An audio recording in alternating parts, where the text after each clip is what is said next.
What's up everyone, Soldier First Class here. In today's mission, we're going to discuss the topic of save data transfer and how it could work in the Final Fantasy VII Remake. Stay tuned soldiers, it's time for our next mission.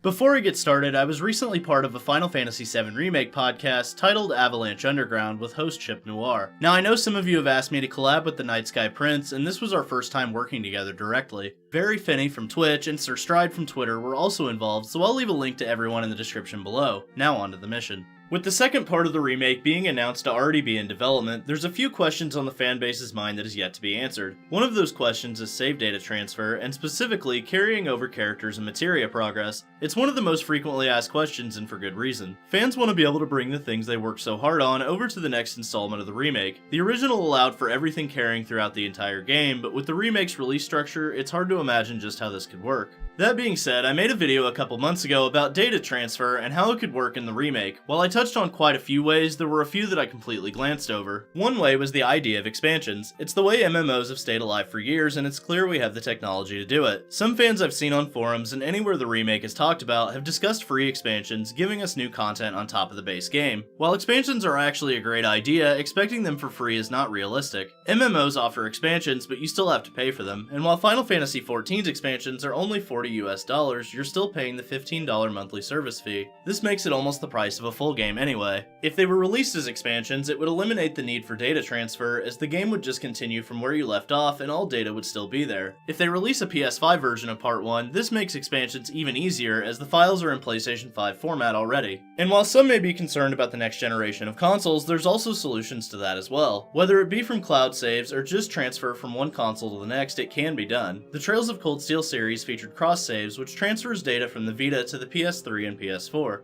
We already know the PS5 will allow you to transfer over PS4 game saves, so this feature could definitely work for data transfer between parts. This means that while the expansions may release on PS5, you'll still be able to carry your characters and items over to the next generation. Honestly, I don't think the real issue is the level number, but the materia, weapons, and items that fans are worried about. Part of the fun of materia was leveling it up, gaining stronger abilities from it, and getting master materia. Fans want to be able to take their materia, weapons, and items with them, and it's unclear how each installment will handle that issue. One way I could see it happening is save file reading. Games over the years have done this, and it works well. If you hold completed save data from the previous game, you begin the new game with bonuses or even equivalent items. The .hack series actually carried everything over, but each game had level caps for that purpose from the beginning. Since we don't know exactly how leveling will work, we may see our characters capped at a certain level, but will still feel like you've progressed. Then when Part 2 comes out, you continue from the capped level based off of the reading of the completed save file. However, I think we do need to be prepared for it not transferring. These are all full games, and if I know the fanbase like I think I do, we're all going to be maxing out our characters as much as possible. That being said, the same was done in Kingdom Hearts games, but you still started out with a brand new file for each game. Data didn't transfer with those games, but each game's level felt relative to Sora's character progress.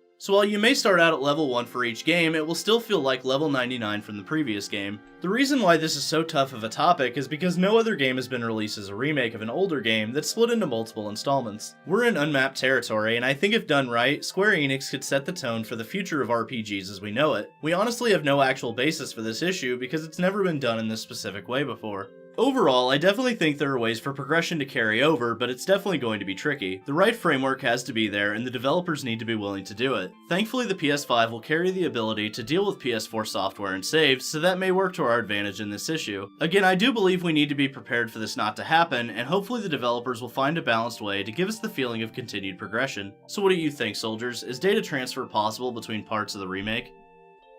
Thanks for watching, and don't forget to omni-slash that like button. Let me know in the comments section below if you think we'll get data transfer in Final Fantasy VII Remake. Subscribe to the channel and ring that notification bell to join the ranks of Soldier today. And for all the latest Final Fantasy VII Remake news, rumors, and trailers, I'm Soldier First Class, and I'm on to the next mission.